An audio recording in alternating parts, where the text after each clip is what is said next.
মুস্তাফিজুর রহমানকে বাদ দিয়ে বাংলাদেশ ক্রিকেট দল চিন্তা করা যায়, তাও টি-20 বিসিবি মুস্তাফিজুর রহমানকে বাদ দিয়ে কি বিশ্বকাপ খেলাতে পাঠাবে ভারতে? এটা কখনো সম্ভব না। একটা খবর পেলাম যেখানে বাংলাদেশের ক্রীড়া উপদেষ্টা বলছে যে বাংলাদেশ দল ভারতে খেলতে আসলে প্রবলেম হতে পারে যদি মুস্তাফিজুর রহমান দলে থাকে।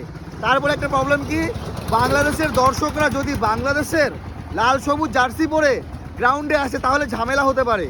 আরও একটা কথা বললো রাজনীতি নিয়ে, যেটা ইলেকশন নিয়ে সম্ভবত বাংলাদেশে। দেখেন, আমি তো অবাক হয়ে যাচ্ছি যে এইরকমটা কি হতে পারে। মানে আইসিসি কি এইরকমটা বলতে পারে যে একটা প্লেয়ারকে বাদ দিয়ে বিশ্বকাপ খেলাও? এটা হতে পারে না, আমার মনে হয় কোথাও ভুল হচ্ছে।